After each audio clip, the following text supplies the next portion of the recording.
Chesterton decía que ser cristiano es correr el riesgo de que te traten de mártir o de tonto. Si queremos ser testigos de la fe, debemos recuperar el sentido ético de la fe. Por eso los aliento y los animo en este estudio que van a llevar a cabo del libro de Santiago, de la carta de Santiago. Gracias por dejarme ser parte y en esta oportunidad ver estos 4 versículos del capítulo 1, donde Santiago va a sentar las bases, ¿sí? Va a fijar las bases de lo que es toda la carta. Dicen los que saben de música que las primeras notas de una canción son las que marcan la tonalidad, y esto es lo que va a hacer Santiago en estos 4 versículos. Y sacar 3 enseñanzas. En primer lugar, ver al escritor, estudiar un poquito sobre él, entender quién era para entender lo que escribió. En segundo lugar, ver el ejemplo. Y en tercer lugar, ver el enfoque que tenía el escritor. Santiago, 5 capítulos, 108 versículos, con más de 50 imperativos de una vida que nos empuja a vivir una fe práctica. Tardaríamos 30 minutos en leer estos 5 capítulos, aproximadamente 30 minutos. Pero cuántas enseñanzas y cómo cambiaría nuestra óptica de ver la vida cristiana. Considerada como una de las epístolas generales y escrita entre el 45 y el 50 después de Cristo. Conocida como los proverbios del Nuevo Testamento y también por la similitud o por la semejanza al Sermón del Monte. ¿Cuántas enseñanzas? Por lo menos 20 podemos sacar que hacen alusión al Sermón del Monte. Contiene esta carta más de 40 referencias del Antiguo Testamento y fue una carta resistida por mucho tiempo. Y acá ya nos estamos metiendo un poco en el escritor. ¿Por qué una carta resistida por mucho tiempo? Bueno, en la Biblia aparecen distintos personajes llamados Jacobo, que es el nombre judío, que los helénicos lo llamaban Santiago. Y como decía, varios personajes llamados Jacobo aparecen en la Biblia, pero solo calificarían 2 para haber escrito esta carta. Sabemos que uno de los Jacobos que encontramos fue otro de los discípulos, pero que después no se menciona mucho en la Biblia de él. Otro de los discípulos, también Jacobo, el Zebedeo, hermano de Juan, fue muerto muy cercano, ahí en Hechos capítulo 12 se relata la muerte de Jacobo, por eso no calificaría para haber escrito la carta, por lo cual el único que calificaría para haber escrito esta carta, esta hermosa carta que vimos recién las características, sería el medio hermano del Señor Jesús. Digo medio hermano, aclaro, sabiendo que es hijo de María, pero concepción o concebido del Espíritu Santo, ¿sí? Por eso, ver estos 4 versículos con esta introducción breve que nos va a servir para entender, y según estas 3 enseñanzas vamos a ir viendo a quién le escribe, por qué le escribe, ¿sí? Siempre que entramos en el estudio de la palabra de Dios es bueno situarnos en conocer el personaje, en qué contexto escribe, a quién les escribe y qué mensaje les dice. Y esto es lo que va a hacer Santiago en estos 4 cortos versículos, ¿sí? Podría hasta en los primeros 2 versículos ya darnos la óptica de qué es lo que quiere decir a la iglesia, a los judíos que estaban en la dispersión. Leemos los 4 versículos. Dice Santiago, siervo de Dios y del Señor Jesucristo, a las 12 tribus que están en la dispersión, salud. Hermanos míos, tened por sumo gozo cuando halléis en diversas pruebas, sabiendo que la prueba de vuestra fe produce paciencia. Mas tenga la paciencia su obra completa, para que seáis perfectos y cabales, sin que os falte cosa alguna. Hasta acá con la palabra de Dios, estos 4 versículos. Y decíamos que vamos a ver el escritor, el ejemplo y el enfoque, ¿sí? En primer lugar, el escritor, ¿sí? Hablar del escritor, tendríamos que hablar de la aparición en la Biblia, en la palabra de Dios sobre Santiago, ¿sí? Y hay varios textos que lo mencionan. En primer lugar vamos a ver la aparición como hermano del Señor. En Mateo 13, 55 dice esta pregunta, ¿no es este el hijo del carpintero? Se preguntaban. ¿No se llama su madre María y sus hermanos Jacobo, José, Simón y Judas? ¿No están todas sus hermanas con nosotros? Acá ya podemos ver la aparición de Jacobo como hermano del Señor, entre otros, ¿sí? En las veces que aparece Jacobo siempre es citado primero, eso nos da la alusión de que fue el segundo después del Señor Jesús en la casa, en la familia de María y de José. En Gálatas 1, 18 al 19 también es mencionado acá por Pablo, ¿sí? Cuando él está contando, dice que después, pasado 3 años, subí a Jerusalén para ver a Pedro y permanecí con él 15 días, pero no vi a ningún otro de los apóstoles, sino a Jacobo y a Clara, Pablo, el hermano del Señor. Acá estamos viendo la aparición de Jacobo. La Biblia nos lo relata como el hermano del Señor Jesús. Pero ahora vamos a ver la actitud que tuvo como hermano. Y en Marcos 3:21 dice, cuando lo oyeron los suyos, vinieron para prenderle al Señor, porque decían, está fuera de sí. Está fuera de sí. Mateo 12:46 dice, mientras él, el Señor Jesús, aún hablaba a la gente, he aquí su madre y sus hermanos estaban afuera y le querían hablar. Y le dijo uno, he aquí tu madre y tus hermanos están afuera y te quieren hablar. Respondiendo el Señor, al que le decía esto, dijo, ¿quién es mi madre y quiénes son mis hermanos? Y extendiendo su mano hacia sus discípulos dijo, he aquí mi madre y mis hermanos. Y en Juan 7:5 es una de las frases que más me llama la atención de los hermanos del Señor Jesús, entre los cuales estaba Jacobo. Dice, porque ni aún sus hermanos creían en él. ¿Cómo habrá sido nacer, vivir en un hogar donde en el mismo vivía el Señor Jesús? Dicen que la luz revela la oscuridad, que lo derecho denuncia lo torcido. Y yo me imagino este contexto de Jacobo en su casa, de haberse criado con el mismo Señor Jesús. Dicen, ¿no es este el hijo del carpintero? El Señor Jesús, 100% Dios, pero 100% hombre, fue un ejemplo de vida y de santidad. Y con los que él vivía, les hacía llamar la atención, ¿no es este el carpintero? Dice que en una de las oportunidades, cuando fueron a una de las fiestas, muchos opinan que los padres lo perdieron al Señor Jesús, no se dieron cuenta, y algunos dicen que, bueno, era el hijo al que no le tenían que tener cuidado, no sabemos, no podemos decir algo que no dice la Biblia, pero lo que sí dice es que el Señor Jesús desde muy chico ya crecía en sabiduría y en una estatura espiritual. Y este hermano, Jacobo, el escritor de la carta, fue creciendo con el Señor Jesús. Pero dice, ¿sí?, en la aparición y en la actitud como hermano, que no creían en él. Ahora, miren lo que dice más adelante la Biblia, la palabra de Dios. Y vamos a verlo desde el argumento de Pablo. Dice en Gálatas 2:9, y reconociendo la gracia que me había sido dada, Jacobo, Cefas y Juan, Jacobo, Santiago, Cefas, Pedro y Juan, que eran considerados como columnas de la iglesia de Jerusalén. Que eran considerados como columnas, nos dieron a mí y a Bernabé la diestra en señal de compañerismo, para que nosotros fuésemos a los gentiles y ellos a la circuncisión. Pablo, desde la boca de Pablo, está reconociéndolo como una columna de la iglesia en Jerusalén.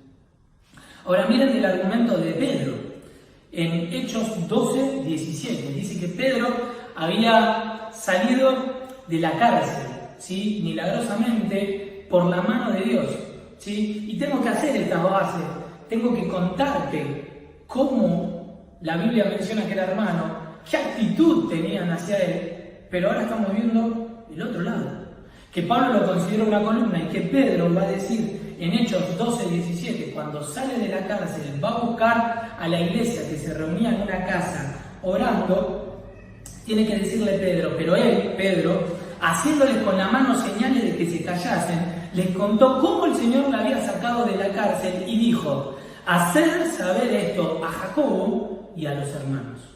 Y se fue a otro lugar. Y les dijo, hacerle saber esto que ocurrió a Jacobo, como columna de la iglesia. Háganselo saber. Que le llegue la noticia de cómo Dios, cómo el Señor nos liberó, me liberó de la cárcel. ¿Sí? Poquito antes, a este relato, estaba lo que te contaba al inicio de que había muerto Jacobo, un mártir más de la iglesia. Por eso la frase de Chesterton. Y por eso le aliento a estudiar esto. Pero ya vimos la actitud o la aparición como hermanos, la actitud de los hermanos, y vimos el argumento de Pedro y de Pablo. Pero, ¿qué pasó en el medio? Entre la actitud que tuvo Jacobo en un inicio y la que tuvo después. Bueno, hubo un cambio, hubo un arrepentimiento. En 1 Corintios 15:7, Pablo está hablando, argumentando de la resurrección del Señor Jesús, cómo se le apareció a distintos personajes y que a último se le apareció como un abortivo a él. Dice en 1 Corintios 15:7, después apareció a Jacobo y después a todos los apóstoles. Acá tuvo un encuentro Jacobo con el Señor y su vida cambió. Por eso, entre la actitud que tuvo en un inicio la familia del Señor y entre ellos Jacobo, y el cambio de ser una columna, en el medio tuvo un encuentro con el Señor Jesús resucitado. 1 Corintios 15:7 nos relata esto. Y en Hechos 15:13, ¿sí? Ahí se da el concilio de Jerusalén, dice, y cuando ellos callaron, cuando dejaron de hablar, de argumentar, con un tema tan crucial de la salvación, de los judíos, de la circuncisión, dice que cuando se callaron, Jacobo respondió diciendo, varones, hermanos míos, oídme. Y ahí empieza a hablar. No lo vamos a leer por amor al tiempo, pero sí lo que te quiero marcar es el cambio, el arrepentimiento. ¿Quién era en un momento Jacobo, pero quién fue después? Pero en el medio, el encuentro que tuvo con el Señor Jesús. Dice que fue considerado columna de la iglesia de Jerusalén y que en un concilio donde se estaba debatiendo algo tan importante, él pide la palabra y habla con autoridad, siendo la autoridad de entre los judíos. Por eso, entrando un poquito en el personaje y ya viendo un poco de la carta, en primer lugar vamos a hablar del escritor. Y en esto yo te quiero hablar, en primer lugar, del escritor, hablarte del cambio. El cambio. ¿Nos damos cuenta de lo que Dios puede hacer? Santiago, siervo de Dios. Santiago, siervo de Dios y del Señor Jesucristo. Pero este Santiago, este Jacobo, de no creer, pasó a ser una columna de la iglesia. De no creer, a ser autoridad de la iglesia en Jerusalén. De no creer en el mismo Señor Jesús, a pararse en un concilio y hablar con autoridad un tema tan relevante como el que vimos. De no creer en el Señor Jesús, a ser apoyo de Pedro, de Juan, en la obra misionera. Por eso, estudiando el escritor, quisiera ver en primer lugar, haciendo un punto con el cambio. Con el cambio. ¿Nos damos cuenta de lo que Dios puede hacer? Te animo, y me animo, cuando leo esto, a profundizar en los cambios. A ver que Dios puede transformar una vida que se entrega al Señor. Que el Señor puede perdonar nuestros pecados y potenciarnos. Y llevarnos a ser alguien de que no creíamos en Él, a trabajar para Él. Por eso, estudiando el personaje, yo no puedo dejar de decirte en esta primera palabra, Santiago, decirte que era alguien que no creía en Él, pero que tuvo un encuentro con el Señor Jesús y fue una persona muy valiosa. ¿Sí? Josefo, un historiador del primer siglo, ubica la muerte de Santiago en el año 62, ¿sí? Muerto y apedreado por haber defendido su fe. Por eso, hablarte del cambio.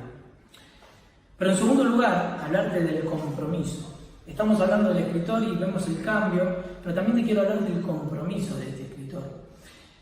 Yo me comprometería en una etapa de persecución, lo leímos y vamos a entrar más adelante, que él escribe en un tiempo de dispersión. ¿Me comprometería a escribir, a identificarme con Cristo? Me acuerdo esta canción, cuando estaba estudiando esto, de la canción que cantábamos en la escuela bíblica, quiero identificarme con Cristo, quiero identificarme con Él. Donde quiera que esté, que sepa la gente que vivo por Él. Y que el mundo conozca que Cristo es verdad, y no solamente palabras, con Cristo en este mundo me quiero identificar. Esta canción, tranquilamente, la podría haber escrito Santiago. ¿Y qué es lo que nos hace alusión? En la carta de Santiago. Por eso no solo ver el cambio, en segundo lugar, ver el compromiso. El propósito del libro es que tengamos una fe como resultado de la salvación, una fe como fruto. Y esta era otra de las cosas que a Lutero le hacía ruido, que decía que iba en contraposición a lo que hablaba Pablo, y no es así. Santiago va a hablar de una fe como resultado de la salvación, que mi fe se tiene que demostrar en obras. Y esto es lo que estaba alentando a la iglesia que estaba en la dispersión, en la diáspora. ¿Sí? Por eso el compromiso. Ahora vamos a hablar un poquitito de eso. Pero el compromiso. ¿Cómo te identifican? ¿Cómo me identifican los demás? A Santiago podrían ver el cambio. ¿No es este el hijo del carpintero, decían del Señor? Pero también lo decían de Jacobo. Lo podrían decir tranquilamente, ahora viendo su cambio, pero también su compromiso. En escribir, en alentar a una iglesia que estaba en la dispersión, pero en último lugar ver su corazón.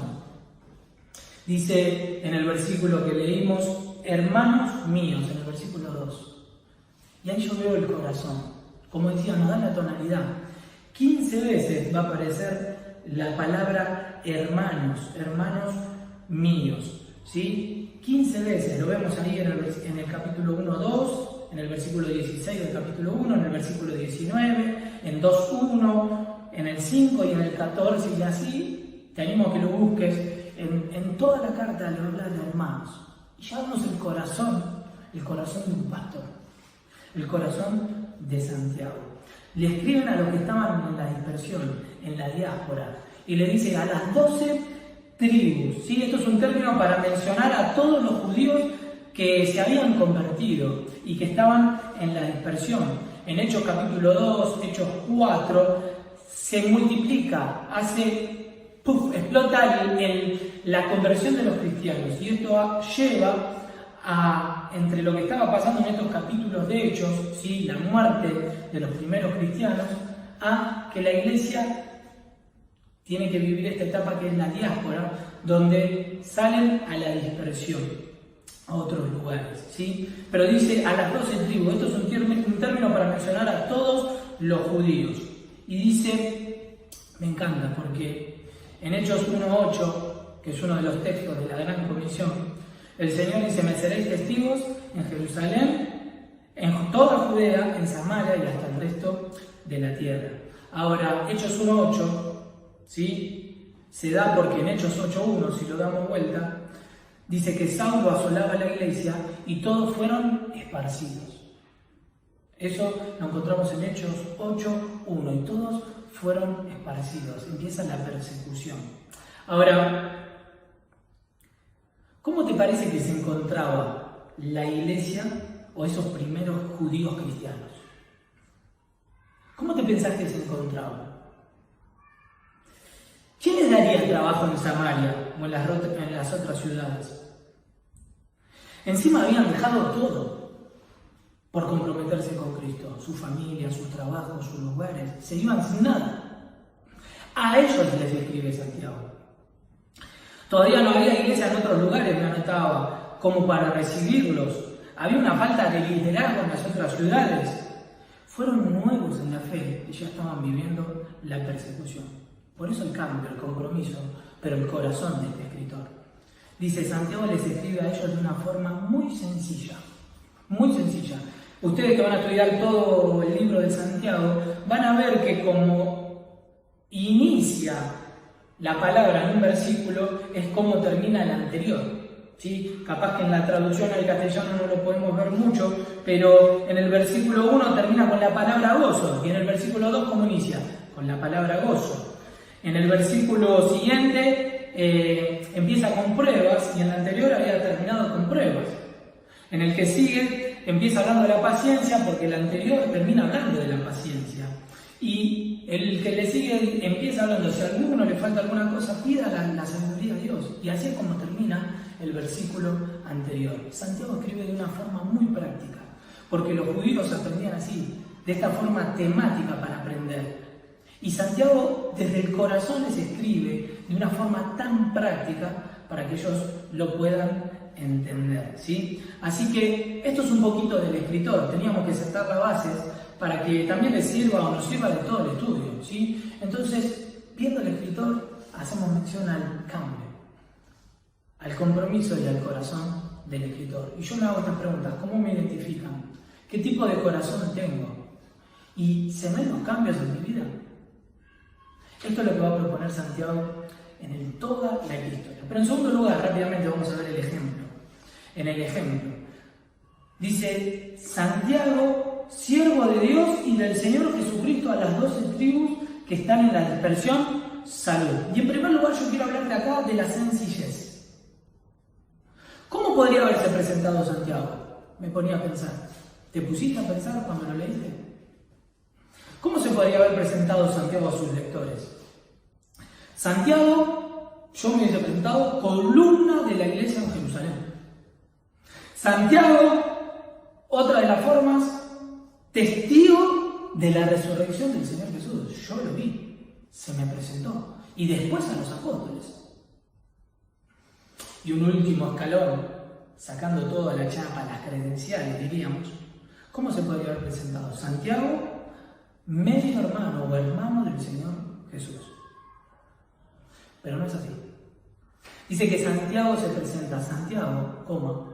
Por eso tanta controversia en mucho tiempo, porque solo él se presenta diciendo Santiago. A él lo conocían por sus cambios, por su compromiso, por su corazón, ¿sí? Pero ahora vamos a ver un poco el ejemplo. Y en el ejemplo vamos a ver esta sencillez. Coma, dice Santiago, coma, siervo. Se presenta como un siervo.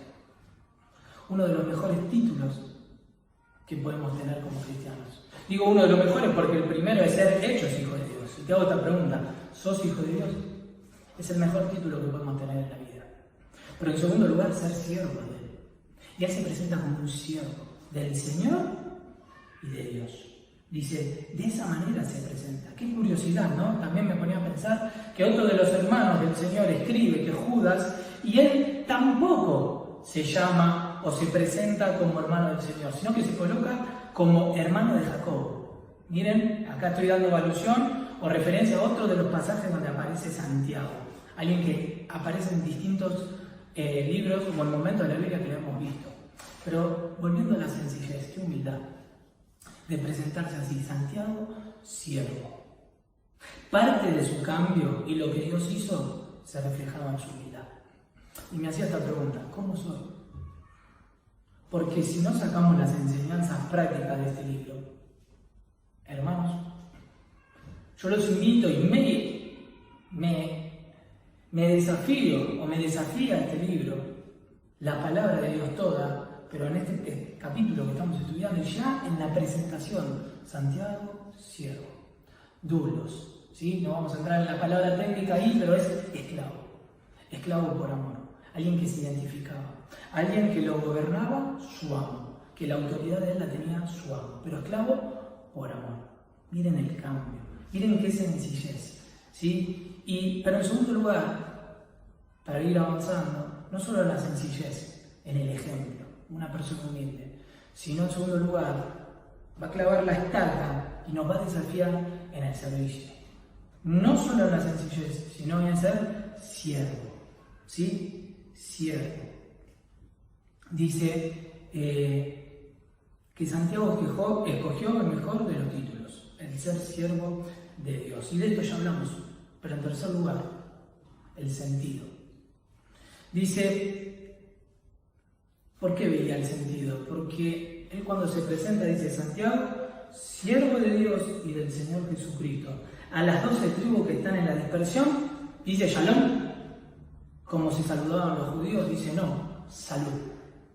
Shalom significaba paz, Pero acá la palabra salud nos habla del gozo. Por eso en el versículo 2 va a empezar hablando del gozo. Dice gozo. Ahora, no es algo loco lo que le propone, no es algo fuera de sí que tengan gozo cuando estaban en la dispersión, sino el sentido que le estaba hablando era que los saludaba y ya le daba esta actitud de gozo y que tengan gozo. Y no es un gozo sádico, sino es confianza en Dios. Confianza y seguridad en Dios. La carta a los Filipenses, que es conocida como la carta del gozo, Pablo la escribe preso y por morir, y habiendo sido azotado, golpeado, pero es conocida como la carta del gozo. Porque el verdadero cristiano que experimenta el encuentro con el Señor, que tiene un cambio en su vida, tiene que llevar a vivir esa fe práctica. Y por más que estemos en pruebas, le va a decir Santiago, hermanos, tengan gozo. ¿Por qué? Porque le va a marcar lo que va a venir después. ¿Qué es qué? En tercer lugar, el enfoque. Vimos el escritor, vimos el ejemplo, pero en último lugar, ver el enfoque. Ver el enfoque. ¿Y cuál fue, en primer lugar, el propósito? ¿Cuál fue el propósito? Dice, hermanos, las pruebas son una realidad. Dice, hermanos míos, tened por sumo gozo cuando halléis en diversas pruebas. Ahí cuando halléis en diversas, dice, en multiformes pruebas, en variadas pruebas que hay. Pero ya no está diciendo que las pruebas son una realidad. Y esto ya lo había dicho el Señor Jesús, que en el mundo tendremos aflicción, pero confiemos en Él. Santiago nos está diciendo, hermanos míos, las pruebas son una realidad, pero en el enfoque, Él en primer lugar veo que le quiere cambiar o le quiere hacer sentir el propósito. Las pruebas exponen o muestran lo que verdaderamente somos. Habían movido el avispero, conocemos esa frase, ¿no? Habían movido el avispero, esto es lo que leímos en Hechos capítulo 1:8 de la Gran Comisión, y en Hechos 8:1 se produce la dispersión, ¿sí? A través de la persecución, movieron el avispero y empezaron los cristianos a expandirse y a llevar el Evangelio hasta lo que nos llega hasta el día de hoy. Y entonces, lo que le está diciendo Santiago es, hermanos, están en pruebas, pero miren el propósito de Dios, que estamos siendo probados, pero estamos llevando el Evangelio. Por eso tengan gozo. Por eso miren el resultado final, que es lo que le va a hablar después. ¿Sí? Y yo me ponía a pensar, ¿o vos pensaste alguna vez que tu sufrimiento, que tu experiencia puede ser de bendición a otros? ¿O le puede ser de bendición a otros? Lo que le estaba pasando a estos primeros cristianos que habían dejado todo por comprometerse, por identificarse con Cristo. Y el pastor Santiago de Jerusalén se tuvo que quedar en Jerusalén, pero por su compromiso les escribe, les dice, hermanos, tengan gozo cuando halléis en diversas pruebas. Por eso el propósito, el enfoque. Y me ponía a pensar en esto, que las pruebas reflejan lo que verdaderamente somos. Él más adelante va a hablar de las pruebas, de las tentaciones, y él va a marcar la diferencia entre prueba y tentación. Es una palabra que también te animo a que la estudies en la carta de Santiago. Sí, la prueba viene de parte de Dios y la tentación de parte de Satanás. El fin de la tentación es destruirnos y el fin de las pruebas es que salgamos victoriosos y que seamos mejores después de la prueba. Es la forma que tiene Dios para probarnos, para ver qué hay verdaderamente dentro nuestro. Y eso es lo que le propone Santiago a estos cristianos que estaban en la dispersión. Pero no solo, en primer lugar, ver el propósito dentro del enfoque, sino en segundo lugar, ver la perseverancia. Dice tener, ahí la palabra tener por sumo gozo significa consideren, vean, analicen, cambien el enfoque, los desafía a ver distinto, ¿sí? Consideren, Dios nos prueba para perfeccionarnos. Pedro más adelante va a decir que la prueba es probada como el oro, ¿sí? Que después de un proceso sale hermoso y verás como lo es el oro. Dice que la paciencia es la capacidad de soportar el peso por un tiempo. Y eso es lo que le está alentando Santiago, a que tengan perseverancia en la persecución, en lo que estaban viviendo como primeros cristianos. que no se desvíen, que tengan una fe práctica.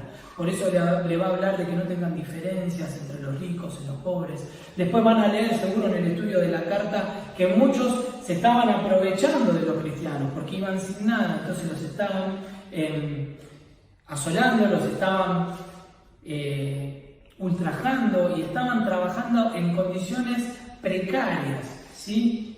Y él les lo llama a decir, hermanos, estén con sumo gozo cuando lleguen diversas pruebas, porque las pruebas de nuestra fe producen paciencia, ¿sí? Pero en último lugar, dentro del enfoque vimos el propósito, vimos a la perseverancia que lo llaman las pruebas, pero en último lugar hablar del concepto de plenitud. Porque esto es lo que llega en la escalera ascendente, en el concepto que quiere llegar Santiago. Dice, la paciencia, decíamos, es la capacidad de soportar peso por un tiempo. Dice, ¿para qué? Para que seáis perfectos, para que seáis maduros, para que seáis completos. Y es así como va después a repetirlo este concepto, completos y que no falte cosa alguna. El desafío de esta carta nos lleva a vivir y a mostrarle al Señor Jesús. A que la fe sea una forma práctica, a que nuestra fe se pueda ver. Que como cristianos nuestra fe se pueda ver. Y esto es lo que va a escribir Santiago. Y por eso te aliento que en estas tres enseñanzas, estudiando de él, del escritor, ver el cambio que tuvo, ver el compromiso, ver el corazón, nos aliente a tener ese cambio, a tener ese compromiso y a tener ese corazón de siervo. En el ejemplo, ¿sí? Ver esa sencillez, esa humildad, cómo él se presenta, cómo él vive. En el servicio, ¿nos pueden identificar como siervo? ¿Pueden mis ancianos, puede la iglesia, puede el Señor, sobre todas las cosas, contar conmigo? Pero en último lugar, el sentido. Él los llama a una esperanza, les dice salud. Y los cristianos estamos en este mundo para llevar esperanza. De malas noticias está lleno este mundo. Y más en el momento que estamos esperando. ¿Por qué como jóvenes? ¿Por qué no como jóvenes? ¿Por qué no como verdaderos cristianos llevamos esperanza? Pero en tercer lugar, tener el enfoque que tenía Santiago. Dice que en su propósito les escribe para alentarnos, para que tengan perseverancia y para que sean verdaderamente plenos. Que puedan experimentar la plenitud de Cristo, de que puedan ser maduros, de tal forma que no les falte cosa alguna, que sean verdaderamente sabios. Y eso es lo que va después a charlar o que le van a tocar en los próximos versículos, en los distintos estudios que van a seguir. Hermanos, que el libro de Santiago nos desafíe, como me desafió a mí. Espero que Dios nos desafíe con este libro, a vivir una vida de fe práctica. Que seamos sal, que seamos luz en este mundo que se pierde. Y que podamos llevarle esperanza. Como Pablo le dijo a ese carcelero que se estaba por matar. No te hagas ningún daño, todos los que estamos acá en la cárcel estamos bien. Le llevó esperanza. Eso es lo que le está diciendo Santiago a esos cristianos, a esos primeros cristianos que estaban siendo esparcidos por todos los lugares, pero que lleven el cristianismo, que su conducta hable más de que su voz, que su conducta hable más fuerte de que el mensaje que tenían. Y eso es lo que nos proclama. Qué bueno que podamos entender esto, aprender de estos imperativos, pero en estos 4 versículos ver esto. El siervo de Dios Santiago, qué escritor, qué hombre, qué ejemplo y qué enfoque que nos da para la vida cristiana. Hermanos, que Dios nos bendiga y que podamos ponerlo en práctica. Saludos.